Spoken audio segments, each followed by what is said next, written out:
असून एकीकडे भीषण इंधन टंचाई असतानाच दुसरीकडे मात्र डिझेलचा काळाबाजार करणाऱ्या टोळ्या सक्रिय झाल्यात। गडचिरोलीत तब्बल 1599 लिटर बेकायदेशीर डिझेल साठा जप्त करण्यात आलाय।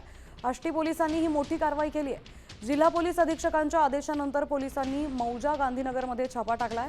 यात एक ट्रॅक्टर ट्रॉली जप्त करण्यात आली आहे। एकूण 7.5 लाखांचा मुद्देमालही पोलिसांनी हस्तगत केलाय। दरम्यान गडचिरोलीतून माहिती देत आहेत आपले प्रतिनिधी गणेश शिंगाडे। आपण पाहूया।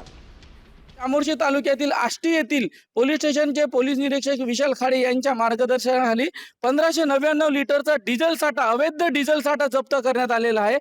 पोलीस स्टेशनच्या वतीने कारवाई करण्यात आलेली आहे। या ट्रॅक्टरला एक नंबर प्लेट सुद्धा नाही, गाडीला पासिंग नाही, काही नाही। आपण ट्रॅक्टर बघू शकता। ही ट्रॅक्टर बगर नंबर प्लेटची आहे, बगर पासिंगची आहे आणि अवैध डिझेलची वाहतूक करण्यात येत होती। त्या अनुषंगाने ही कारवाई करण्यात आलेली आहे। 1599 लिटर डिझेल या ठिकाणी पकडण्यात आलेला आहे। एकीकडे डिझेलची भीषण टंचाई आहे आणि दुसरीकडे डिझेल अवैध विकल्या जात असल्याची गोपनीय माहिती आष्टी पोलिसांना मिळाली। त्याच अनुषंगाने ही मोठी कारवाई मानली जात आहे। 7 लाख ते 8 लाख रुपयाच्या जवळपास ट्रॅक्टर आणि डिझेलचा मुद्देमाल जप्त करण्यात आलेला आहे।